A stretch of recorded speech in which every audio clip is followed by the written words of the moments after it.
This is A Story of Sorts, the podcast mostly about bookish stuff.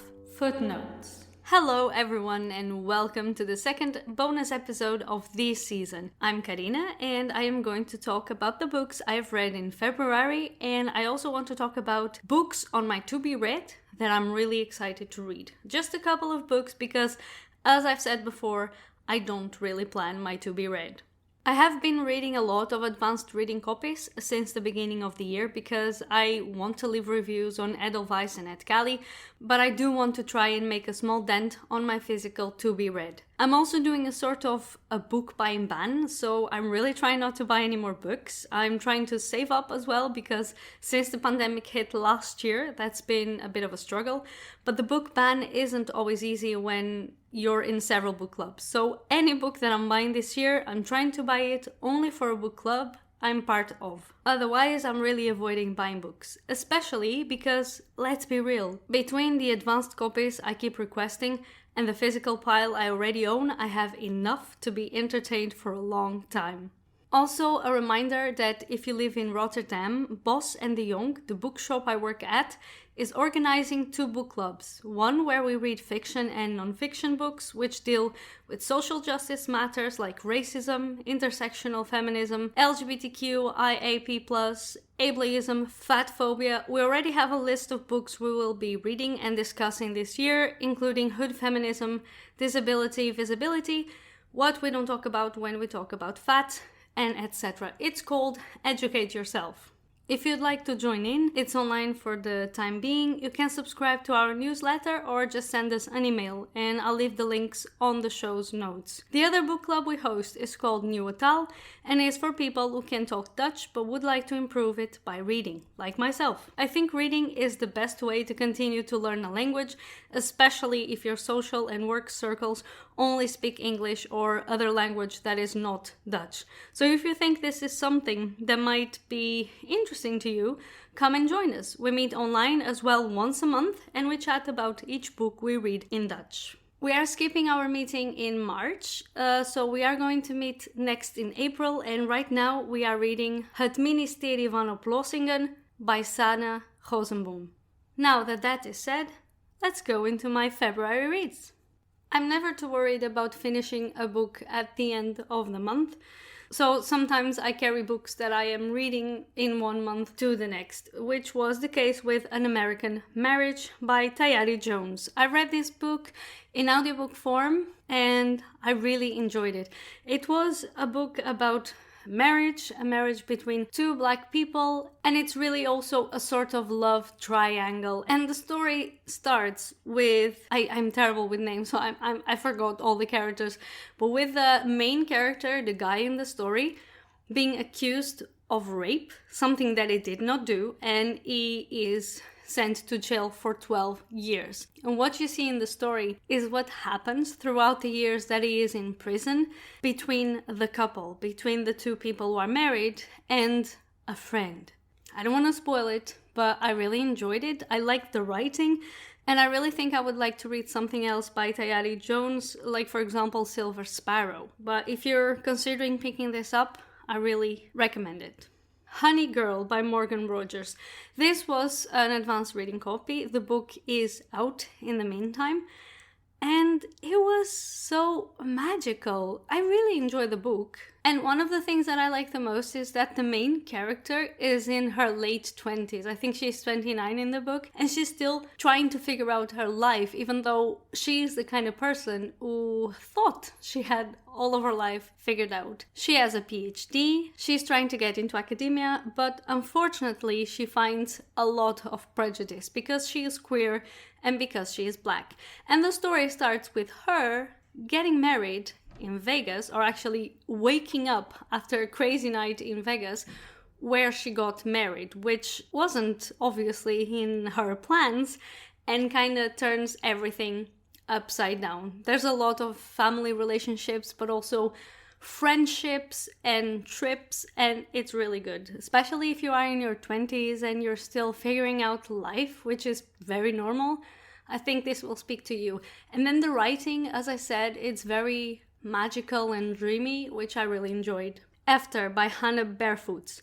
This is a Dutch book. It's not available in translation, but I still want to talk about it because I also read in Dutch. I really enjoy this story. It reminded me a bit of the young adult series Delirium, if I'm not mistaken in the name. Basically, in Efter, love is seen as a disease. This is not a young adult book, and like I said, it reminds me of Delirium, but it also reminds me of The Eternal Sunshine of the Spotless Mind. It's kind of a combination between both of them, and the only bad thing, let's say, that I have to say about this book is that it was short. I wanted to know more about each of the characters that you hear about.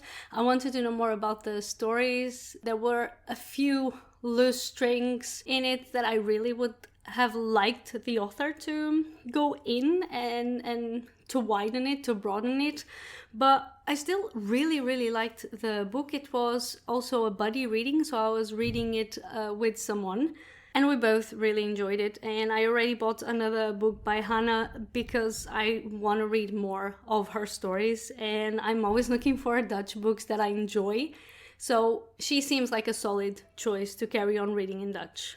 The next book I read was Sister Outsider. I actually listened to this as audiobook, and I gotta say that I think it was a mistake for me to listen to it pretty much all in audiobook. Eventually I got also a copy print, but I was more than halfway through, and I'm terrible at reading nonfiction in print as well.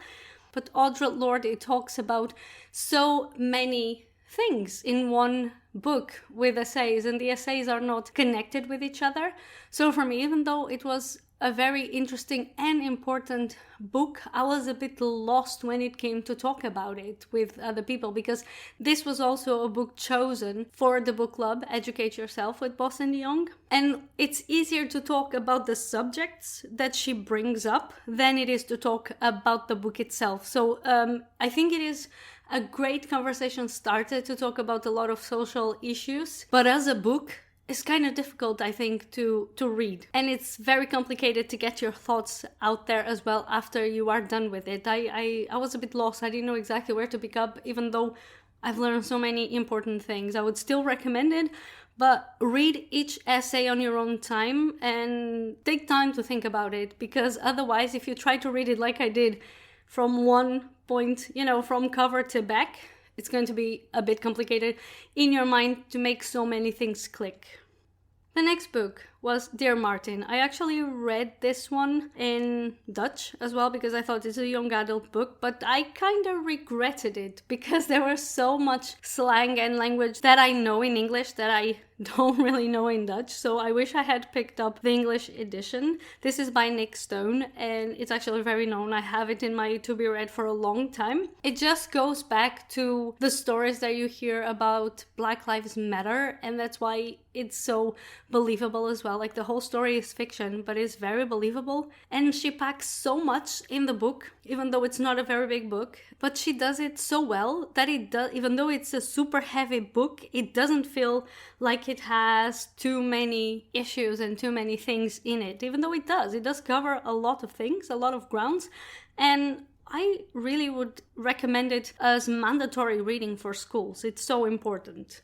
The next book was The Kindest Lie by Nancy Johnson, also an advanced reading copy. At the time, I loved this book because it made me think a lot about the vanishing half. And as if you have heard other episodes, I talk a lot about The Vanishing Half by Britt Bennett and how much I loved it. And even though the stories are completely different, there is a lot of common ground here. Like, for example, there's family relationships, there's a secret, there's race, there's a small town. So a lot of it kind of brought me back to The Vanishing Half, and I liked it equally. It was just such a great story, and I kind of have a feeling that after being out, the book died down a bit. And I don't know why, because when I make a list of recommendations for like at the end of the year, I know for sure that this book is going to be there. That's how good it was. And it's by Nancy Johnson. I finally got around to listen to Sasha, Masha. It's a very short book. The audiobook is like 3 hours or so long. I got it from Libra FM as an advanced listening copy as well. And the story is very simple because it's simple in the sense it is a story about a trans person, But everything happens in the book before the transition, as the character is figuring out their identity and why they feel the way they feel. So even though it's not like a huge discovery in the sense that there's no moment in the story when it's like, wow, they figured everything out about their personality. It is so well crafted and so subtle, and I absolutely loved it. The next book is a book that I have actually been recommended several times. It came out a while ago. It's a backlist book, and it's The 7 Husbands of Evelyn Hugo.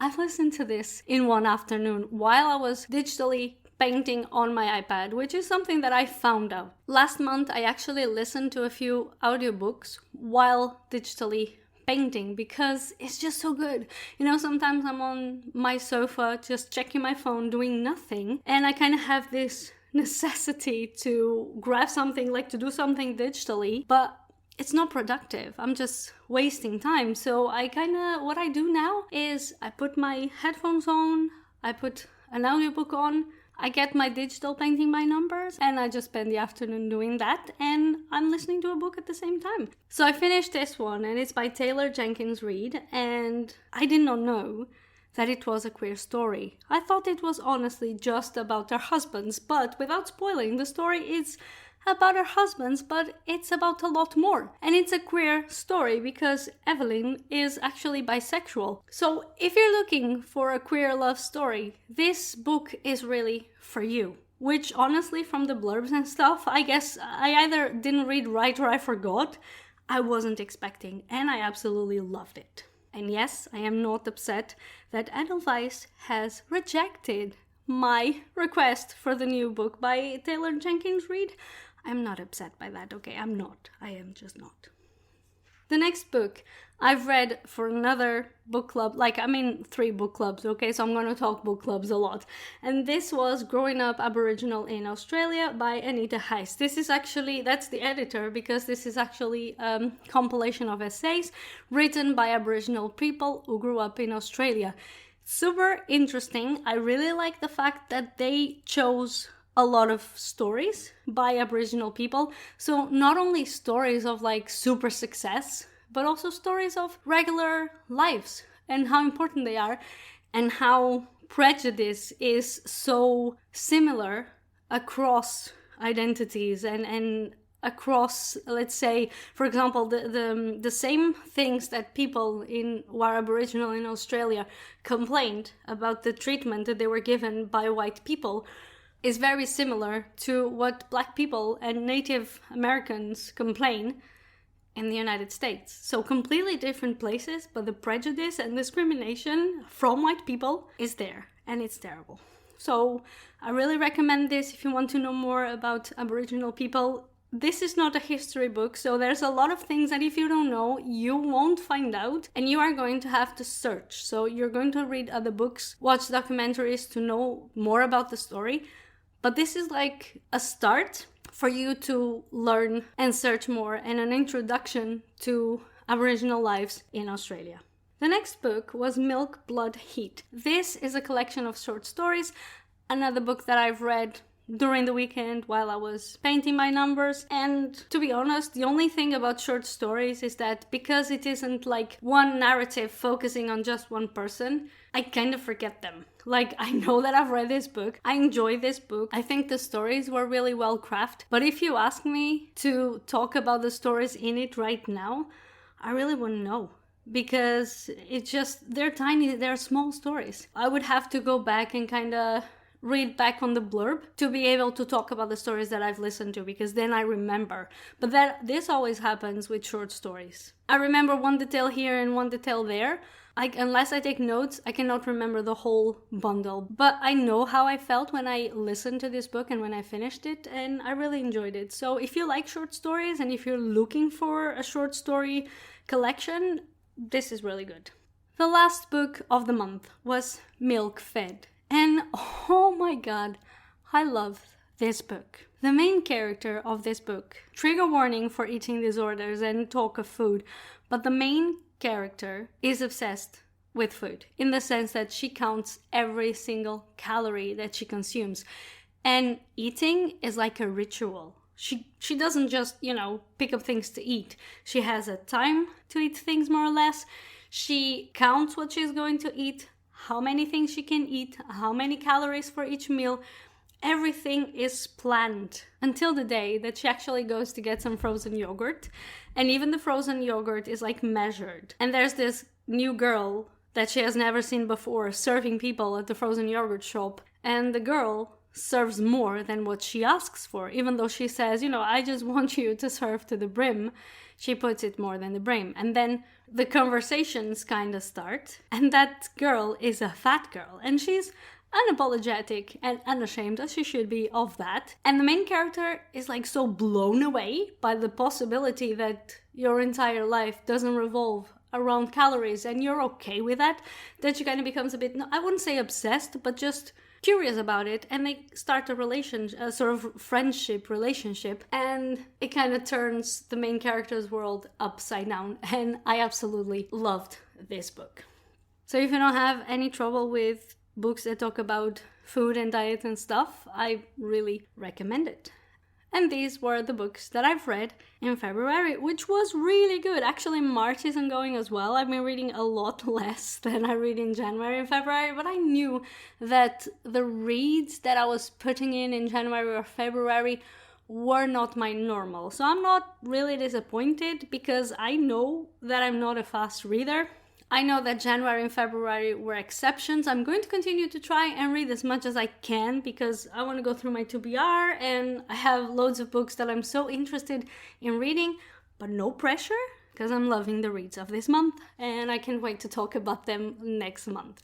But before that, this is like my small to be read for April, about the books that I would like to read in April. The first one on the list is The Secret Lives of Church Ladies by Deesha Philyaw. I hope I'm saying the name right. I think I am pronouncing it right. I got this book a few weeks ago and I am so curious to read it, because so many people said great things about this book. It's just such a small book. I got the print version and it's very heavy for such a small book. And actually, again, this keeps happening and I'm fine with that. It kind of reminded me of The Mothers by Brit Bennett, because, it's the secret lives of church ladies, and apparently these are stories of women.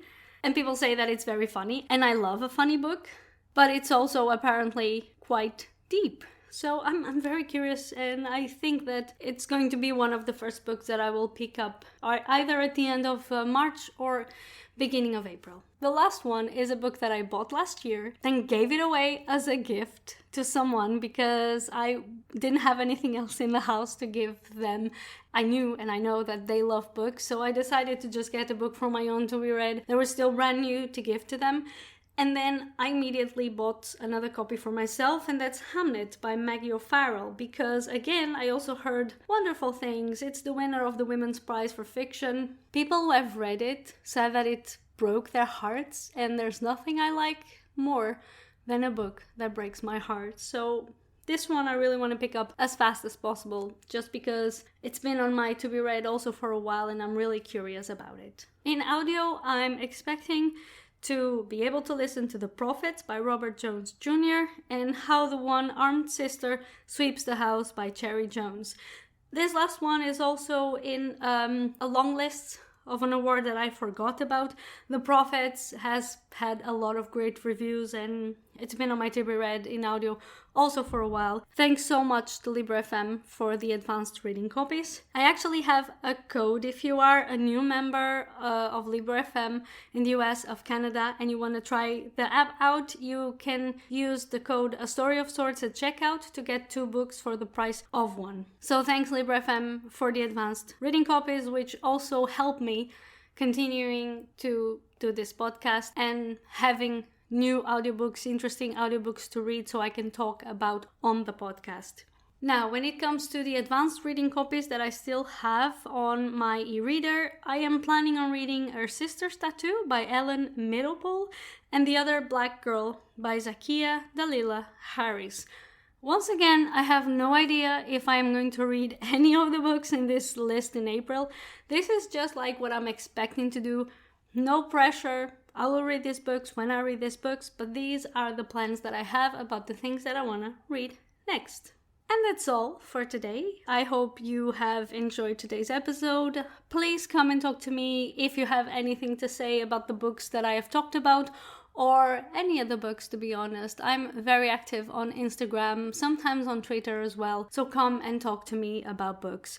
You can access today's show's notes via my pod page, which you can find along with all of my social media links at linktree/Carina Pereira. If you have enjoyed this episode, please consider supporting A Story of Sorts on Patreon. Patreon is a platform which allows you to contribute monthly to the podcast in exchange for extra content, such as early access to episodes, a shout out at the end of an episode and on Instagram, and choosing a theme for me to talk about on the podcast. You can become a patron at patreon.com/A Story of Sorts if you cannot support me in that way. I would also be very grateful if you would simply leave a review and subscribe on your podcast platform of choice. I'll be back next Tuesday with a new interview.